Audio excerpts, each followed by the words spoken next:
시장과 종목에 대한 정확한 판단을 한 걸음 더 다가보는 마켓맨, 저는 신한투자증권 최진석입니다. 오늘도 여러 가지 헤드라인과 함께 시장과 또 종목에 관한 이야기 한번 풀어가 보도록 하겠습니다. 먼저 지난주 시장과 관련한 헤드라인부터 한번 확인해 보도록 하겠습니다. 역시 금리와 반대로 움직였다. 미국 증시가 극적인 좀 반전을 이뤄냈다라는 점 살펴보도록 하겠습니다. 지난주 금요일에 미국 증시가 최소 한 달 만에 최대폭으로 일간 상승폭 기준으로 좀 상승을 했는데요. 그러면서 주간 기준으로도 S&P 500 지수가 1.9% 상승을 했고 나스닥 지수도 2.6% 급등하면서 지난주 한 주간을 좀 마쳤습니다. 역시 주 요인은 국채금리 하락이라고 저희가 정리를 해볼 수가 있겠죠.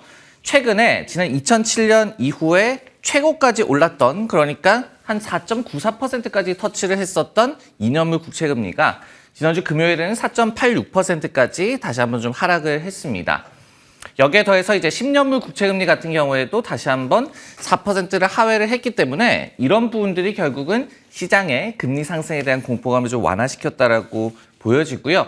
관련해서 이제 밀려타박 같은 기관에서는 금리 상승과 이익 하강 이런 부분들이 여전히 비싼 증시 입장에서는 좋은 조합이 아니다라고 분석을 했습니다. 그렇기 때문에 시장이 때론 이렇게 비이성적으로 움직이는 경향을 띠기 때문에 금리 하락에 또 한 번 증시가 또 반등을 할 수 있었을 것이다라고 해석을 하기도 했습니다. 이번 주에 이제 초점도 역시 금리에 영향을 줄 만한 경제 지표로 좀 모아지고 있죠. 그러면서 오늘 10일에 이 고용 보고서가 발표될 예정입니다. 이런 부분도 좀 잘 살펴야 될 것 같은데요. 일단은 1월 달에 고용이 50만 명 이상 증가를 하면서 시장의 어떤 경기에 대한 좀 우려를 자아냈던 바가 있었습니다. 네, 이 이슈에 대해서 얼마나 저희가 또 시사점을 알아봐야 되는지 한번 이슈 살펴보도록 하겠습니다. 국채금리 4% 시대 단기 전망과 시장에 대한 시사점을 한번 더 살펴보도록 하겠습니다. 일단은 좀 고점 대비해서는 미국의 금리가 좀 내려오는 그런 상황을 보여주고 있죠. 하지만은 지난주에 30년물 국채금리도 4%를 돌파를 하면서 어떤 한 구간을 저희가 떼놓고 본다라고 한다면은 모든 미국의 국채금리가 4%를 상회하는 그런 모습을 보여줬던 지난주라고 좀 정리를 할 수가 있을 것 같습니다. 10년물을 기준으로 한번 살펴보자면요. 4%를 상회를 했던 때를 우리가 좀 복기를 해본다면은 이 미 연준이 지난 4번 연속으로 75bp의 금리를 인상을 했던 작년 11월 이후에 처음으로 이만큼의 10년물 국채금리 상승세가 나타냈다라고 저희가 정리를 할 수가 있을 것 같습니다. 즉 작년 11월과 유사한 긴축 공포가 좀 엄습을 했다. 시장이 이 부분을 좀 반영을 하고 있다라고 보여지는 대목이고요. 실제로 CME 페드워치 기준으로 선물 시장의 금리 전망을 좀 살펴봤더니요. 3월 FOMC에서 연준이 25bp 금리 인상을 할 것이라는 전망이 71%로 여전히 좀 압도적으로 나오고 있는 상황입니다. 하지만은 한 달 전에는 이것이 97%까지 올라갔었어요. 이것에 대비한다면은 25bp 금리 인상에 대한 전망이 좀 내려왔다라고 보여지는 상황이고요. 오히려 더 큰 폭의 금리 인상을 시장에서 좀 예상하고 있다라고 해석을 또 할 수가 있을 것 같습니다. 금리의 좀 단기 좀 방향성을 살펴본다라고 한다면은 일단은 그래도 금리 상승 최근에 나타났던 것이 오버슈팅을 했던 그런 또 가능성도 저희가 살펴볼 필요가 있을 것 같은데요. 관련을 해서 TD증권 같은 기관에서는 이렇게 좀 분석을 하고 있었습니다. 장기물 기준으로 4.25%까지 물론 상승할 수 있을 것이다라고 분석을 하면서도 하지만은 3.8%대부터 당사는 비중 확대를 추천해왔다. 그러니까 금리가 내려올 수 있을 것이라고 전망을 해왔다라고 얘기를 하면서 기존의 노선을 좀 유지하고 있는 이런 기관들의 의견도 많이 나오고 있음을 저희가 체크를 좀 해봐야 될 것 같습니다. 물론 이제 이번 주에 나오는 경제지표의 결과도 중요하겠지만은 최근의 금리 상승세가 노선 전반을 훼손하는 것은 가능성도 저희가 염두를 해두고 금리의 방향성을 좀 살펴봐야 될 것 같습니다. 네, 다음 헤드라인도 한번 확인해 보도록 하겠습니다. 지는 애 뺑, 뜨는 애 어디였을까? 이 부분에 대해서 좀 살펴볼까 하는데요. 올해 미국의 IT 섹터가 약 한 10% 정도 상승을 하고 있습니다. 그러면서 지난주에도 기술주 위주의 나스닥이 좀 더 상대적으로 강한 모습을 보여줬었고요. 올해 전체로 좀 본다고 하더라도 작년의 부진을 씻고 미국의 IT 섹터가 좀 상대적인 강세를 띠고 있다고 저희가 볼 수가 있겠습니다. 그렇다면 이 같은 상황을 어떤 기업이 펀더멘털 측면에서는 좀 이끌고 있을까? 이 부분을 좀 살펴보는 기사를 한번 살펴보도록 하겠습니다. 일단은 빵을 저희가 살펴볼 때는 이 빵 주식의 기술주가 생각보다 그렇게 많이 들어있지 않음을 저희가 기억할 필요가 있을 것 같습니다. 마이크로소프트라든지 테슬라를 포함을 한다라고 하더라도 애플과 마이크로소프트만 이 빵 주식 중에서 기술주라고 저희가 분류를 할 수 있을 것 같고요. 나머지 종목 같은 경우에는 경기 소비재 그리고 커뮤니케이션 서비스 이런 부분들을 많이 포함을 한다는 점을 저희가 기억을 할 필요가 있을 것 같습니다. 관련해서 마켓워치에서 이제 기사가 나왔는데요. 그래도 여기에 더해서 기술주의 성격을 갖고 있는 84개의 S&P 500 기업들의 좀 이익이라든지 아니면은 나중에 순이익 마진 같은 경우에 그런 지표를 좀 살펴봤습니다. 그랬더니 여기에서 매출 성장과 그리고 작년에 4분기에 이 마진 개선을 좀 했던 기업들을 추출을 했더니요. 아마존이 이제 기술주의 실적 측면에서 좀 우월한 그런 움직임을 보여줬음을 저희가 알 수가 있었습니다. 결국은 빵 플러스, 그러니까 빵에서 마이크로소프트라든지 아니면 테슬라를 포함을 했을 때 아마존만이 이렇듯이 실적과 또 마진의 개선세가 나타나는 그런 종목으로 저희가 분류를 할 수가 있었고요.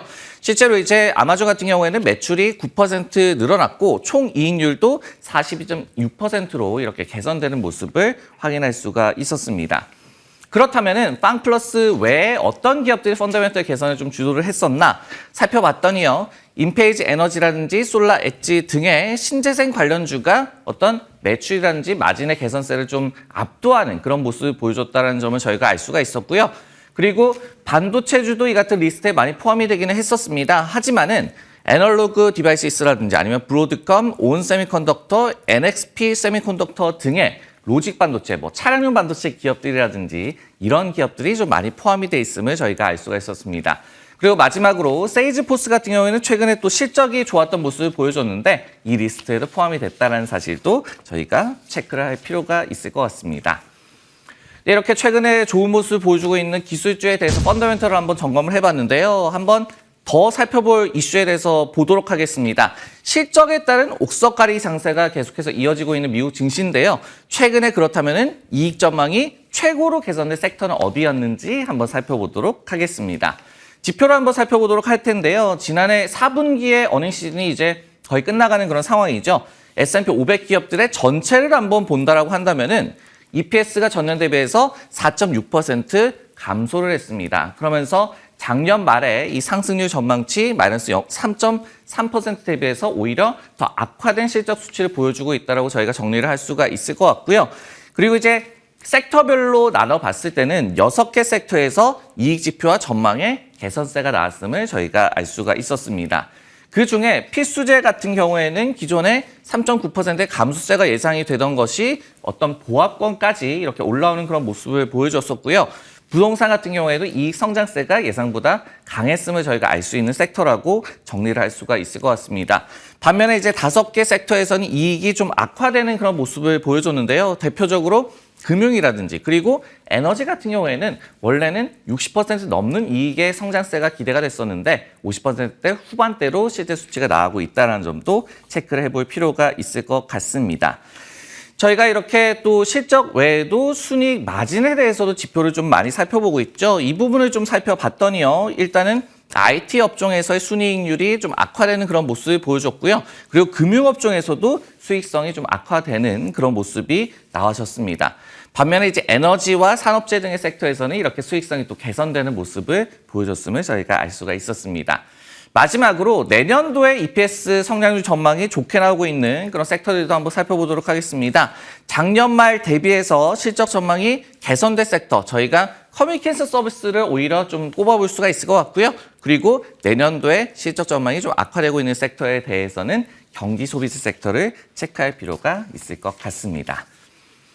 네, 마지막으로 이번에는 종목과 관련 헤드라인 한번 확인해 보도록 하겠습니다. $500나 내렸다. 메타가 VR 헤드셋의 가격을 할인했다는 내용 한번 자세하게 살펴보도록 하겠습니다. 메타가 VR 헤드셋의 가격을 좀 인하하겠다라고 발표를 했습니다. 지금 이 화면에 나오고 있는 이런 제품들이 되겠죠. 가격을 얼마나 내렸는지 한번 살펴보자면요. 일단은 퀘스트2라는 VR 기기 이 가격 같은 경우에 기존에 $500에 육박하던 것을 $430를 아래로 좀 내려가는 그런 가격을 인하를 하겠다라고 발표를 했고요. 그리고 이제 하이엔드 제품입니다. 퀘스트 프로 같은 경우에도 무려 $500나 이 하향을 하면서 이제는 $1,000를 좀 하회하는 그런 가격대까지 내려왔다고 보시면 될 것 같습니다. 할인가 적용 시점 같은 경우에는요. 퀘스트 2가 3월 5일 그리고 프로도 3월 5일에 적용이 되는데요. 오늘 15일에는 전 세계적으로 또 가격 인하가 적용이 된다라고 보시면 될 것 같습니다.